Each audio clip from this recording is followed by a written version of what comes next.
오늘 말씀은 우리가 너무나 잘 아는 말씀입니다. 잔치집에 초대를 받았을 때 높은 자리에 앉지 말고 낮은 자리에 앉아라 라는 이 말씀인데요. 너무나 간단한 말씀입니다. 그런데 그 높은 자리와 낮은 자리에 대한 개념을 너무나 많은 사람들이 인본주의적인 사상, 율법주의적인 사상으로 해석하여서 자기가 규정해서 그런 삶을 살아가는 경우가 너무나 많아요. 즉, 이 말씀의 본질, 예수께서 말씀하시는 이 말씀의 본질을 우리가 잘못 이해하고 해석하면 잘못된 삶을 살게 됩니다. 그런 삶을 살았던 유대인들, 서기관과 바리새인들을 향해서 예수께서 뭐라고 말씀하십니까? 화 있을진저 라고 선언을 해버려요. 너희들의 삶이 가짜였다라는 선언입니다. 그러니까 우리는 이런 말씀의 본질을 명확하게 알고 받아들이고 그러한 삶을 살아가는 게 굉장히 중요합니다. 세상적인 모든 삶의 원리, 세상 사람들의 지향점은 많은 것을 소유하고 누리며 높은 자리에 앉는 거예요. 주님은 계속해서 보고 계시는데 인간들은 주님이 보고 계시는 그 앞에서 높은 자리에 앉기 위해 계속해서 싸움을 하고 있어요. 그게 세상 사람들의 삶의 원리입니다. 그러나 인간들의 그 싸움은 자신이 높은 자리에 앉는 것에 있어서 전혀 도움이 되지 않는다는 결론이에요. 나중에 주인이 자리를 정해주기 때문입니다. 그러니까 아무리 우리가 높은 자리에 앉는다고 할지라도 그 모든 것의 주권은 주인에게 있다는 거예요. 우리가 천국에서 높은 자리에 앉을 수 있는 것은 하나님의 주권에 있는 것이지 그것을 값없이 주시는 하나님의 은혜라고 하잖아요. 그런데 세상에서 열심히 있는 봉사와 헌신과 예배의 행위를 얼마나 많이 했느냐에 있지 않다는 거예요. 이걸 우리는 잘 이해해야 됩니다. 그러나 하나님의 은혜를 알고 하나님을 올바로 사랑하는 성도의 삶에서는 그 사랑의 열매로 반드시 그 열심히 있는 봉사와 헌신과 예배의 삶이 나오게 되는 거예요. 그 모든 행위의 주체, 그 열매를 맺을 수 있는 주체가 누구냐는 거죠. 우리가 포도나무에 대한 비유로 우리가 잘 나눴잖아요. 우리는 가지에 불과합니다. 그러니까 우리가 포도나무에 붙어 있느냐 붙어 있지 않느냐, 참 포도나무에 붙어 있느냐 들포도나무에 붙어 있느냐. 우리의 참 포도나무이신 그 농부께서 우리를 어떻게 가꾸어 주시고 어떻게 이끌어 나가시냐가 포도나무에 대한 비유잖아요. 그 모든 것의 주체는 농부에게 있습니다. 그리고 그 포도나무에게 있어요. 그렇죠? 그 열매를 맺을 수 있는 본질인 포도나무에게 있다는 거죠. 우리가 맺는 열매는 그 포도나무로부터 나오는 거라는 거예요. 그게 성도인 우리의 삶이라는 것을 보여주고 있는 것입니다. 그러니까 우리의 모든 열심히 있는 행위, 그 모든 것들의 본질이 하나님을 향한 사랑이 되어야 됩니다. 나를 사랑해 주신 그 하나님을 위해서 우리가 그런 삶을 살아가야 된다는 거죠. 그러나 초대교회 당시 서기관과 바리새인들은 어떤 삶을 살았어요? 서기관들이 어떤 사람이었습니까? 하나님의 말씀, 성경을 연구하는 사람들이었어요. 그러니까 그 사람들에 의해서 그 말씀에 대한 진의가 나오게 돼요. 그러니까 그런 사람들이 잘못된 신앙관으로 그런 것들을 만들어내니 얼마나 많은 사람들이 그들의 해석으로 인해서 미혹됐겠습니까? 그래서 예수께서 그들의 모든 삶을 거절해 보신 거예요. 주님은 성도에게 이 세상의 실체, 아니 너희의 삶의 실체를 올바로 보라고 이 말씀을 주셔요. 너희들의 삶도 자기를 높이기 위한 전쟁으로 가득 차 있지 않느냐는 것을 지적합니다. 보라는 것입니다. 하나님의 은혜를 떠난 세상의 실체가 그런 자들의 세상임을 올바로 직시하라는 겁니다. 그리고 그 자리에서 하나님의 은혜와 긍휼만을 꼭 붙들라는 거예요. 사랑하는 자들아, 너희들이 붙들 수 있는 것은 그 하나님의 은혜와 긍휼밖에 없단다 라는 것을 선언해 주십니다. 차마 하늘을 쳐다보지도 못하고 하나님의 은혜와 긍휼을 조금이라도 베풀어 달라는 기도, 저를 불쌍히 여겨달라는 세리의 기도는 예수님 옆에 달렸던 당신의 나라에 임하실 때 나를 기억해달라고 했던 그 강도의 고백과 같은 기도예요. 그 그 고백이 성도인 우리가 세상을 살아가면서 해야 할 궁극적인 고백이 되어야 됩니다.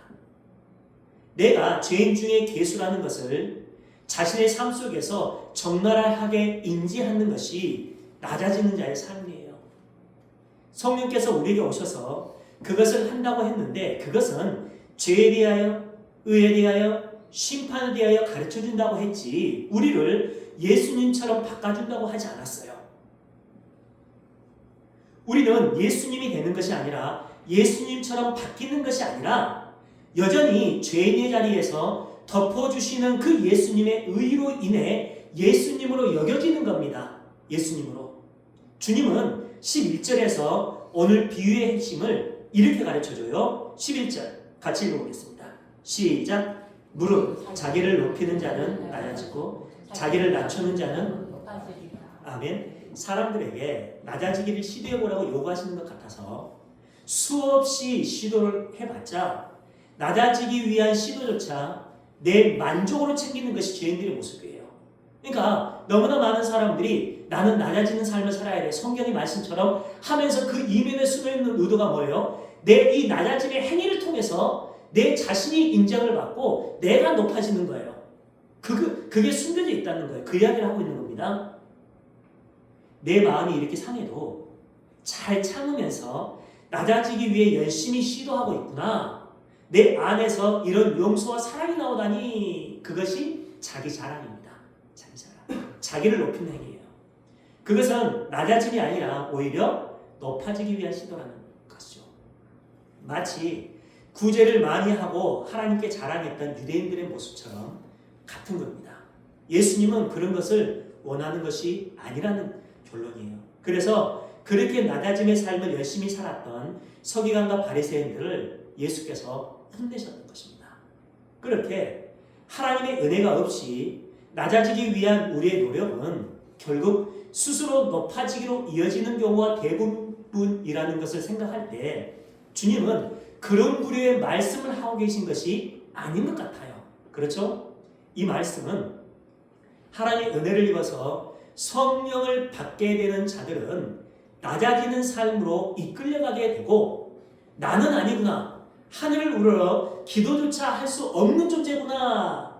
라는 자리로 이끌려가게 되고 그리스도의 영을 받지 못한 자들은 끝까지 이 정도는 괜찮다고 하는 자기 만족, 자기만을 높이는 자로 살게 된다라는 말씀이에요. 이 말씀의 진의가 성도는 성령을 받고 자신의 죄인된 실체를 끊임없이 드러내게 되고 죄로 가득 찬 세상의 실체를 올바로 볼 수 있게 됩니다. 그게 성도의 삶의 본질이에요. 그러니까 우리의 전쟁은 뭐예요? 죄와의 전쟁이에요. 그런데 피조물이 그 죄를 주관하는 사탄과의 전쟁에서 이길 수 있습니까? 절대 못 이깁니다. 그래서 하나님께서 직접 나셔서 그 우리의 삶 속에서 사탄과의 전쟁을 하는 거예요. 그리고 하나님이 그 전쟁에서 승리하시고 그 승리의 인연을 우리에게 주시는 거죠. 너희들이 이 세상을 살면서 너희들이 이 전쟁에서 승리한 거야 하면서 우리에게 면류관을 씌워주세요. 그게 영적인 전쟁입니다. 그것은요, 살만한 세상이 아니라 죄로 물들어있는 세상이었다는 것을 우리가 알게 돼요. 사회법, 도덕법, 윤리법이 없으면 언제든지 나를 죽일 수 있는 것이 세상이라는 것을 우리는 영적인 눈으로 보게 됩니다. 그것을 눈이 띄었다라고 해요. 맹인들을 눈을 뜨게 해주잖아요. 그게 눈이 띄었다라는 개념입니다. 그것을 자각하는 교회에게 어떤 소망이 있을까요? 그 자리에서 떠나야겠다는 생각이 들 거예요. 그 자리에서. 그렇게 죄악된 세상을 떠나려고 노력하고 우리의 죄성은 우리를 그 세상을 사랑하는 자리로 가게 합니다. 그 자리에서 우리는 절대로 그 죄악된 세상을 떠날 수 없음을 깨닫고 오직 하나님의 은혜만은 구하는 자가 되는 거예요. 그것을 하나님 나라에 대한 소망이라고 합니다. 그게 하나님 나라에 대한 소망이에요. 다른 것들이 하나님 나라에 대한 소망 아닙니다. 여러분, 우리가 하나님 나라에 들어가지 못하는 게 성경의 증언이지 우리가 그 나라에서 얼만큼 많이 누리고 누리지 못하는 것은요, 하나님의 주권에 있는 거예요. 그렇죠? 만일 우리가 이 세상에서 나는 이 정도 잘 살았기 때문에 나는 이 정도 많은 것들을 누리고 살 거야 라는 것은 어떤 거예요? 높은 자리에 앉기 위한 시도였다는 거예요. 그 자체가. 우리는 그 나라에 들어갈 수 있느냐 들어갈 수 없느냐에게 우리의 목숨을 거는 그게 어떤 거죠? 하나님의 말씀대로 따라 순종했느냐 순종하지 않았느냐에 있는 거죠. 그리고 그 나라의 삶의 원리 속에서 우리에게 주어지는 인연은 그 나라의 왕이신 하나님의 주권에 있다는 거예요. 여러분 많이 받으십시오. 하나님의 사랑과 은총 가운데서 많이 받으시길 주님의 이름으로 축복합니다. 그것을 깨달아야 돼요. 우리가. 그러나 자신들의 삶이 세상 사람들의 삶과 다를 바 없다는 것을 경험하면서도 나라는 인간은 하나님의 은혜가 없으면 한순간도 살아갈 수 없는 존재라는 것을 깨달았다고 하면서도 여전히 세상적인 삶의 원리로 살아가고 있다는 것을 알고 하늘을 우러러 기도할 수도 없는 상태에서 하나님의 은혜만을 구하는 자들을 성도 거룩한 백성이라고 해요. 하나님의 말씀을 통해서 그쪽으로 이끌어가요. 그러니까 하나님의 말씀은요, 우리에게 기쁨을 주는 것이 아니라 우리의 뼈를 아프게 합니다. 몇 주 전에 우리 권사님께서 그랬잖아요. 예배 끝나고 나서 뼈가 아프다고. 이게 말씀이 돼야 돼요. 이게 예배가 됩니다. 우리 속에 있는 그 마귀적인 속성, 세상을 살아가는 우리 속에 있는 것들, 우리를 너무나 괴롭히잖아요. 너무나 우리가 그걸 사랑해서 그게 없으면 죽을 것 같잖아요. 근데 하나님의 은혜와 부유는 어떻습니까? 감흥도 없어요. 그러한 우리의 죄성을 하나님의 말씀이 치고 들어오는 거예요. 막 깨고 들어오는 거예요. 그러니까 우리의 뼈가 아파야 되는 게 하나님의 말씀입니다. 그렇게 세상의 삶의 원리를 하나씩 하나씩 깨 부수는 게 하나님의 영적인 전쟁인데, 그렇게 깨 부숴주고 난 다음에 하나님의 것으로 우리에게 채워주는 거예요. 그 채워지는 순간은 어떻게 되죠? 그 하나님의 언약 말씀, 하나님의 것으로 우리는 절대 만족을 누리게 되는 거죠. 그것이 하나님의 나라입니다. 그것이 자기 부인의 삶이에요. 그 자기 부인의 삶도 우리가 할 수 있는 것이 아니라 하나님께서 그 자리로 우리를 이끌어 가십니다. 우리를. 요한복음 마지막 장을 보시면요, 지금까지는 너가 너의 신발을 신고 너가 원하는 곳으로 다녔어. 하지만 이제부터는 밖에서 내가 너에게 띠를 띄우고 내가 원하는 곳으로 너를 데리고 간다라고 말씀하세요. 예수님께서. 하나님께서 하시겠다는 것을 자기 부인이라고 합니다. 하나님의 것으로 가득 채워져 있는 것을 자기 부인이라고 해요. 12절 이하를 보시면요, 잔치에 청함을 받아서 그 주인의 잔치에 참여하게 된 사람들의 모습이 이렇게 묘사가 되어 있습니다. 본문 12에 14절입니다. 또 자기를 청한 자에게 이르시되 내가 점심이나 저녁이나 베풀거든 벗이나 형제나 친척이나 부한 이웃을 청하지 말라.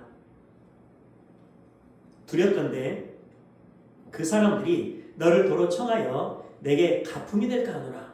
잔치를 베풀거든 차라리 가난한 자들과 몸 불편한 자들과 저는 자들과 맹인들을 청하라. 그리하면 그들이 갚을 것이 없으므로 내게 복이 되리니 이는 의인들의 부활 시에 내가 가품을 받겠음이라 하시더라. 여러분, 이 말씀을 그 말씀 그대로를 해석을 해서 그대로 실천하는 사람들이 너무나 많았어요. 저도 그랬습니다. 내가 무엇인가를 베풀고 보답을 받으면 내 상급으로 쌓이지 않으니까 내게 보답할 수 없는 사람들만 도와주려고 하는데, 그 목적이 뭐예요? 여전히 내가 복을 받기 위한 목적이 숨어 있어요.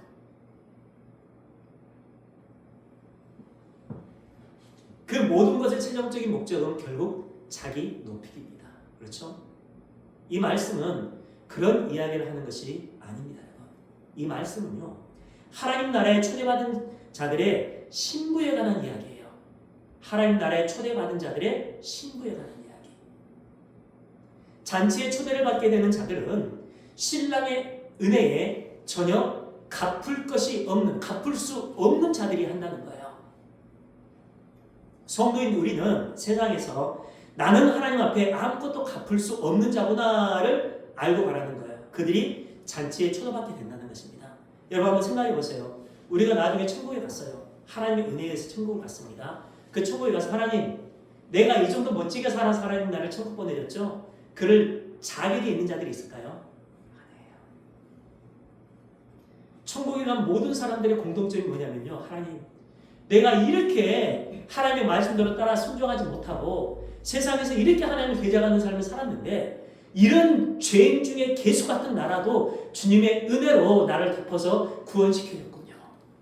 너무나 감사합니다. 여기서 나오는 게 뭡니까? 영원히 하나님을 찬양하는 곳으로 나가 있어요. 그러니까 여러분, 우리는 천국에서요 영원히 그 하나님을 찬양할 겁니다. 일주일에 한 번, 일주일에 몇 번 예배 드리고 찬양을 드리는 것도 이렇게 힘든데, 그렇잖아요. 영원히 하나님을 찬양한다고 생각해 보세요. 그러니까 여러분, 천국은 여러분들 앞에 그 중노동이 기다리고 있을 수도 있어요. 그러나 그 영원히 하나님을 찬양하는 그 일이 영원히 벌을 받아서 지옥에 떨어질 수밖에 없는 우리를 구원해줬다는 그 한 가지 이유만으로도 우리는 영원히 주님을 찬양하고도 남을 만큼 기쁨과 감사 속에서 찬양을 드릴 거예요. 그걸 절대만족이라고 합니다. 절대만족.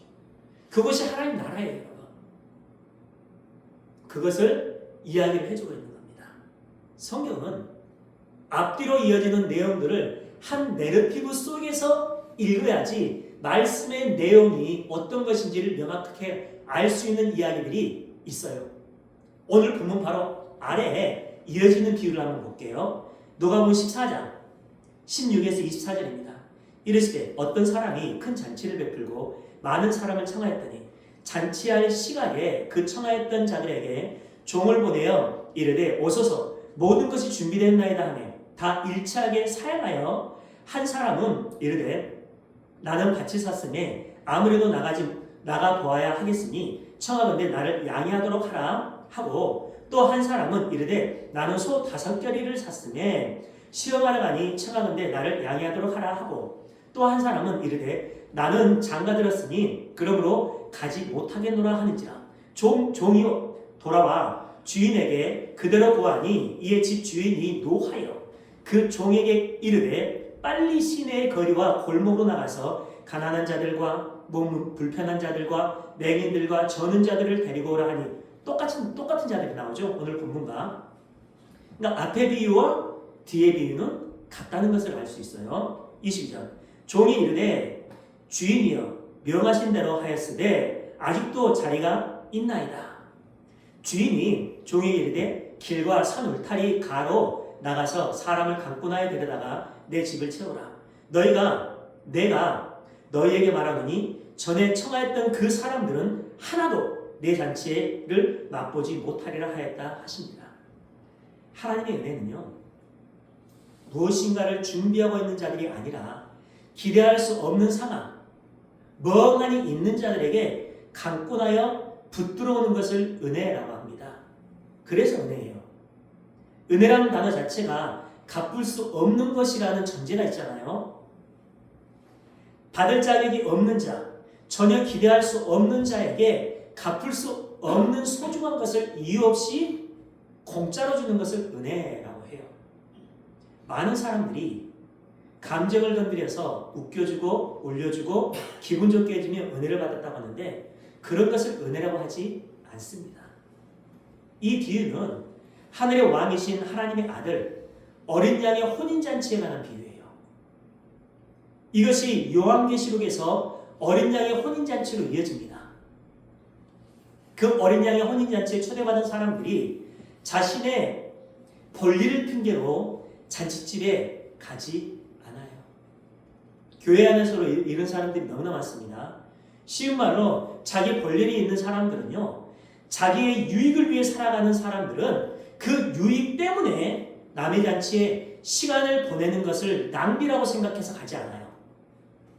내 유익과 나만을 위해 살아야 하기 때문에 남을 축하해 주는 것을 하지 않습니다.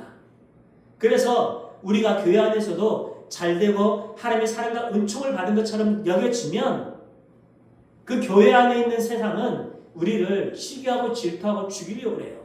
여러분 그런 경험 한 번씩은 해봤을 거예요. 그러나 성도는 하나님의 영광만을 드러내는 자로 살아야 하는데 그것이 요한계시록에 나오는 찬양이라는 단어예요. 그렇게 자기 자신을 위해 살아가는 자들은요, 자신의 영광을 위해 살아가기 때문에 남의 잔치, 예수님의 잔치에 가서 찬양할 마음이 전혀 없어요. 그래서 가지 않습니다. 서기관과 바리새인들이 그런 마음으로 살아가고 있으면서 예수님을 섬긴다고 쇼를 하고 있는 것을 가르쳐주고 있는 거예요. 서기관과 바리새인들이 그런 삶을 살고 있었다는 거예요. 그런데 이 땅에 교회도 그런 삶을 살고 있다? 너희들은 그런 삶을 살아서는 안 돼라는 것을 말씀해주고 있습니다. 이처럼 자신의 유익을 위해 살아가는 사람들은 그 유익 때문에 나 이외에 다른 사람들의 유익을 찬양하거나 챙겨주는 곳에는 절대로 가지 않습니다. 우리 속에도 그런 게 있잖아요. 나라는 우상을 섬기는 일이 너무나 소중하고 바빠서 남의 잔치에 축가하러 가는 일이 귀찮게 여겨지는 거죠. 그들이 바리새인들이었다라는 증언을 하고 있는 겁니다. 그런데 그 바리새인들은요, 율법 지킴, 종교 행위, 착한 일들을 목숨처럼 지키고 있었던 자들이었어요.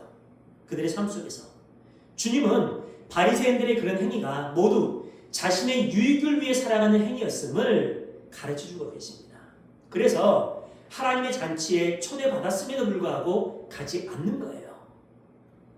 그 말은 자기의 유익을 위해 살아가는 삶, 자기를 초대했던 주인에게 갚을 거리를 준비하고 있는 자들, 그게 율법이었잖아요. 유대인들은 그게 율법이었습니다.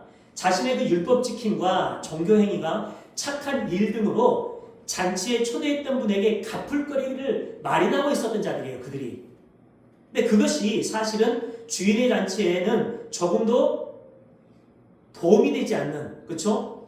관심이 없는 자들이라는 것을 가르쳐주고 계십니다. 오늘날의 개혁교회가 그런 삶을 살고 있다는 것인데, 더 큰 문제는 그런 행위를 도구로 해서 그런 행위를 가지고 세상에서 세상적인 복을 얻으려고 하고 있어요. 목회자를 포함한 교회가 예수님을 믿는 것이 아니라 철저하게 내 유익을 위해 살아가는 경우가 너무나 많습니다. 그래서 하나님의 은혜와 하나님의 복을 도구로 해서 그걸 빙자해서 세상적인 부와 명예를 가르쳐주는 경우가 너무나 많아요. 21절에 보시면 가난한 자들과 몸이 불편한 자들과 맹인들과 저는 자들을 불러 모으시는데, 그것은요 고대 시대 당시에 부정하고 무력하고 불가능한 자들의 대표였어요. 그러니까 이런 자들이 나오면 부정하고 무력하고 불가능한 자들의 대표구나 라고 생각을 하시면 됩니다. 그런 자들, 하나님의 일하심, 구원에 관한 일하심을 전혀 갚을 능력이 없는 자들, 그들에게 하나님의 은혜가 강권적으로 임해서 잔치로 불러들이는 것을 구원이라고 해요. 왜 이렇게 설명을 해드리냐면요, 그때 당시 유대인들은 자신들의 행위, 율법 지킴과 수많은 봉사와 헌신의 행위들을 가지고 하나님의 그 은혜를 갚을 수 있다고 여기면서 살았거든요. 나는 이 정도의 행위면, 나는 이 정도의 행위가 근거가 돼서 구원받을 수 있어. 그러나 그들이 구원받지 못한 이방인으로 여겼던 자들은요, 감히 하늘을 우러러 기도도 조차 못했습니다. 어떻게 나 같은 죄인이 감히, 주님 앞에 내놓을 게 하나도 없는 나 같은 죄인이 감히 하면서 하늘을 우러러 기도조차 하지 못했어요. 그런 자들이 구할 게 뭐냐는 거죠. 그 이야기를 하고 있는 거예요.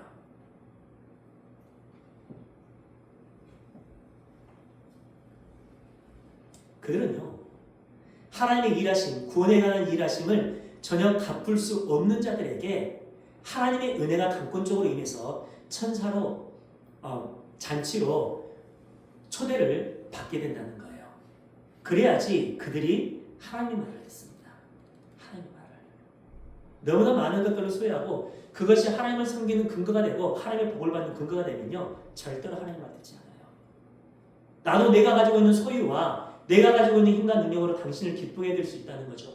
왜 내가 당신의 말만 들어야 돼요? 그렇습니다. 그들이 예수님 십자가 못 박았습니다. 유대인들. 그렇죠? 우리가 하나님을 위해 무엇인가를 할 수 있는 존재라는 인식은요, 선악과를 따먹고 하나님처럼 되어버린 아담의 행사라는 것을 기억해야 합니다. 아담의 행사. 그러니까 여러분, 묵시라는 것은 과거와 현재와 미래가 모두 포함되어 있는 것을 얘기해요. 그런 개념을. 그러니까 과거에 나타났던 아담의 행사는요, 현재 우리와 미래에 있을 하나님의 백성들에게 주어지는 거예요. 하나님의 구원도 마찬가지입니다. 그 모든 것들은 과거와 현재와 미래를 아우르는 포함되어 있는 그런 하나님의 언약의 말씀입니다. 그런 일들은 성령님의 내주하심 안에서 하나님의 십자가 앞에서 내가 얼마나 연약한 피조물인지를 드러내게 되면 내 안에 계신 예수님에 의해 예수님의 행위로 진정한 착함과 진정한 신앙적인 행위로 나오게 되어 있어요. 하나님이 그걸 기쁘게 받으신다는 거예요. 그것을. 문제는 그것까지 가기에는요 너무나 멀기 때문에 우리는 그 자리에 가기까지 계속해서 우리가 배워야 할 것은요 말씀을 통해서 삶을 통해서 죄에 대하여 의에 대하여 심판에 대하여 우리는 배워나가는 거예요. 성령 하나님이 우리 속에서 그런 것들을 가르쳐 주십니다. 마태복음 22장 8절 10절입니다. 이에 종들에게 이르되 혼인잔치는 준비되었으나 청한 사람들은 합당하지 아니하니 내 거리 길에 가서 사람을 만나는 대로 혼인잔치에 청하여 오라는데 종들이 길에 나가 악한 자나 선한 자나 만나는 대로 모두 데려오니 혼인잔치에 손님들이 가득한지라. 여러분 악한 자나 선한 자나 주인의 혼인잔치에 들어가 있어요. 이 말씀의 진의가 무엇일까요? 종들이 거리로 나가서 먼저 만났던 자들은요 자기의 유익을 위해 살고 있었던 바리새인들이었어요. 그런데 그들은 자기들의 일상을 위해 살았고 그것은 나라는 우상을 위해 살아가는 삶이었다는 것이 드러났습니다. 처음에 초청받았던 자들, 그것이 첫 번째로 초청받은 사람들이에요. 그들은 삶의 주인이 나이기 때문에 내 유익이기 때문에 예수님의 잔치에 가지 않았어요. 그런데 두 번째로 초청을 받은 사람들이 있는데 그들은 이방인들입니다. 이방인들. 그들은 갚을 수 있는 능력이 전혀 없는 자들인데 그들은 악한 자나 선한 자나 만나는 대로 모두 데려오라에 들어있는 사람들이에요. 이들이. 왜냐하면 유대인들은요 자기들의 율법 지킴의 기준에 의해서 그들을 악한 자로 여겼거든요. 그러니까 하나님 나라에 초대받은 자들 안에 악한 자나 선한 자가 모두 들어있습니다. 선한 자만 골라서 오라는 것이 아니라 너희들이 목숨처럼 지키고 있는 그 세상적인 개념 안에서의 악한 자나 선한 자나 모두 강권하여 데리고 와서 잔치 자리를 채워가는 거예요. 그것의 판단 기준은 누구라는 거죠? 주인에게 있다는 거예요. 내가 판단할게. 세상에서 인간들이 규정해 놓은 선한 일, 착한 일을 몇 가지 더하고 못하고는 우리의 천국 일성에 조금도 영향을 미치지 못한다는 거예요. 잘 정리하셔야 됩니다. 선한 것은 하나님의 말씀에 순종하는 것이 선한 것이고 악한 것은 하나님의 말씀에 순종하지 않는 게 악한 거예요. 그게 하나님이 주장하고 있는 선함과 악함에 대한 기준입니다. 근데 세상이 유대주의 율법주의가 그러한 것들은 세상적인 개념으로 너무나 많이 만들어놨어요. 그런데 미혹받지 마십시오. 우리가 우리의 유익을 챙기기 위해 멋져 보이는 착한 일을 많이 했다고 하더라도 그것이 내 유익을 위한 것이면 그 착한 일이 모두 죄인인데 죄인들이 어떻게 착하고 선한 것들을 분별하여 판단할 수 있겠냐는 거죠. 우리의 본성 자체가 죄인데 어떻게 그런 본성 자체가 죄인 우리가 거룩이신 하나님의 그 판단 기준 안에 들어갈 수 있겠냐는 거예요. 그것이 선악과를 따먹은 아담의 행사입니다. 하나님이 그것은 안 된다고 하면서 에덴에서 쫓아내버렸잖아요. 그게 에덴에 대한 이야기로 보여주고 있잖아요. 근데 송도라는 교회가 그 일을 하고 있어요. 그 일을 하고 있습니다. 죄인들은 율법과 제사와 말씀을 가지고 자신들의 무력함과 불가능함과 십자가의 필요성을 깨달아야 해요. 그것은 유대인들에게 먼저 줘봤더니 그것을 유대인들에게 먼저 줘봤어요. 그게 신약 성경이잖아요. 줘봤더니 그 율법과 제사를 열심히 행함으로 인해 그것을 주신 분에게 기쁘게 해드리려고 했는데 그것을 죄라고 해요. 성경은. 하나님은 성경 말씀을 열심히 공부해서 훌륭하고 착한 사람이 되어서 하나님의 일을 도와달라고 우리를 세상에 보내신 게 아닙니다. 그것은 한 명의 천사가 다 할 수 있는 거예요. 천사보다 더 귀한 내 백성이 여러분들이 천국에서 어떻게 살아야 하는지를 가르쳐주기 위해 세상에 보내주신 거예요. 성도를 포함한 세상의 모든 사람들은 죽는 날까지 모양과 형태만 다를 뿐이지 집착과 중독에 빠져 살아갑니다. 그게 세상 사람들의 공통점이에요. 마약과 같은 중독만 중독이라고 생각하시면 안 돼요. 인지하지도 못한 상태에서 내 위상을 높이고 내 인기와 영광을 위해서만 살아가는 삶, 그러한 중독에 빠져서 살아가는 사람들이 너무나 많다는 것입니다. 그런데 세상에서 원죄를 가지고 있는 인간들이 세상의 기준으로 몇 가지만 중독으로 규정해 놓고 거기에 중독되면 나쁜 사람이라고 정죄를 하고 있는 게 오늘날 세상의 모습이에요. 자신을 지키기 위해 남들을 그렇게 지적하고 폄하시켜서 내 존재, 내 위상을 높이려고 하는 게 죄인들의 모습입니다. 여러분, 그런 죄 속에 빠지지 않았으면 좋겠어요. 그러나 인간은요, 성령님의 도우심 없이 자력으로 하나님이 기뻐하시는 자리에 갈 수 없어요. 오히려 율법과 제사와 말씀을 가지고 자신의 만족과 자신의 가치와 자신의 영광을 지키는 곳으로, 챙기려는 그 곳으로 가게 되는 것이 죄인들의 본질입니다. 그것이 교회에서 잘못된 신앙생활로 나타나게 돼요. 주님은 잔치에 초대받은 자들은 갚을 수 있는 능력이 전혀 없는 자여야 한다고 얘기를 하고 계셔요. 피조 미는 죄인들이 어떻게 전지전능하신 하나님의 일하심이 보답할 수 있겠습니까? 그것은 엉망으로 살라는 것이 아니에요. 엉망으로 살라는 얘기 아닙니다.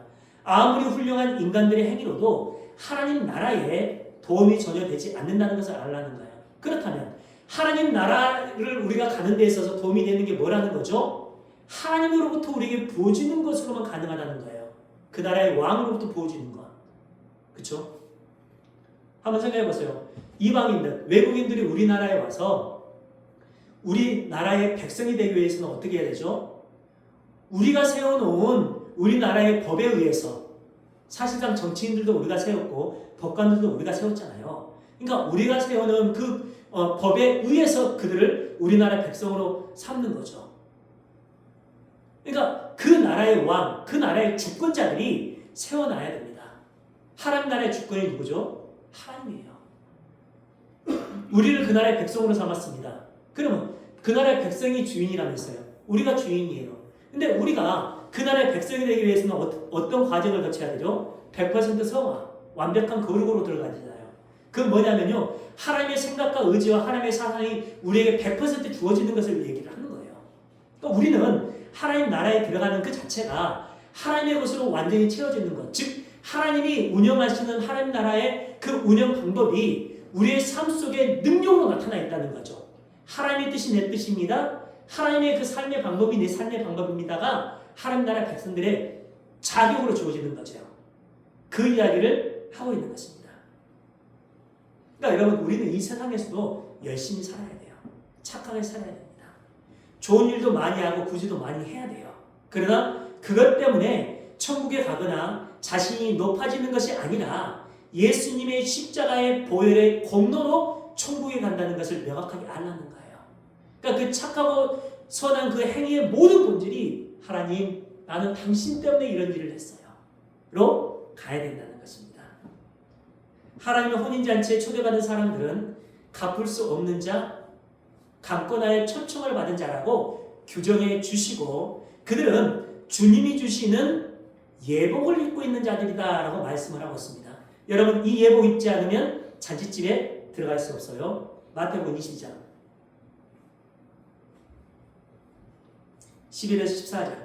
임금이 손님들을 불러 들어올세 거기서 예복을 입지 않은 한 사람을 보고 이르되 친구여 어찌하여 예복을 입지 않고 여기 들어왔느냐 하니 그가 아무 말도 못하거든 임금이 사원들에게 말하되 그 손발을 묶어 바깥 어두운 데 내던지라 거기서 슬피 울며 이를 갈게 되리라 하니라. 청함을 받은 자들이 많되 택함을 입은 자는 적으니라.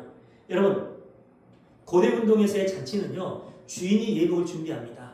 그리고 잔치에 들어오는 사람들에게 주인이 자기가 준비한 예복을 하나씩 입혀줘요. 근데 서기관과 바리새인들은 어떻게 했어요? 그 예복을 받지 않습니다. 내 율법 지킴, 내 의로움으로 내가 의복을 만들어냈는데 내가 당신의 의복보다 더 화려하고 멋지게, 그렇죠? 하나님께서 613가지의 율법을 주시고 그걸 시내산에서 10가지 율법으로 압축시켜줬잖아요. 너희는 이것만 지키면 내가 너에게 준 613가지 율법을 지킨 것으로 할게. 줬어요. 그러나 유대인들이 어떻게 했습니까? 아이 시세가 뭐예요? 하면서 2000가지가 넘는 율법으로 그들이 만들어서 열심히 지켜나갔습니다. 내가 당신이 준비한 의복보다 더 화려하고 멋지게 준비했는데 이 예복을 입고 가면 되지. 그런 자들은 잔치집에 들어갈 수 없다는 겁니다. 결론은 그 얘기를 하고 있는 거예요. 그러니까 우리는요, 그 주님께서 준비해 놓은 하늘의 잔치에 들어가기 위한 본질이 어떤 거예요? 하나님의 은혜와 긍휼이 부어진 그 초대장, 그리고 그 나라에 들어갔을 때 그 주인이 준비해 주신 의의 옷. 근데 그 요한계시록에서는요, 그 옷이 깨끗한 세마포 옷이라고 기록되어 있어요. 근데 그 깨끗한 세마포 옷이 어떤 것인지 먼저 보겠습니다. 요한계시록 19장 7에서 9절. 우리가 즐거워하고 크게 기뻐하며 그의 영광을 돌리세. 어린 양의 혼인 계약이 이르렀고 그의 아내가 자신을 준비하였으므로 그에게 빛나고 깨끗한 세마포 옷을, 이게 잔치집에 들어갈 수 있는 옷입니다, 입도록 허락하였으니 이 세마포 옷은 성도들의 옳은 행실이로다. 그 세마포 옷이 뭐라고요? 성도들의 옳은 행실. 천사가 내게 말하기를 기록하라. 어린 양의 혼인잔치에 청함을 받은 자들은 복이 있도다 하고 또 내게 말하되 이것은 하나님의 참되신 말씀이라 하시기로.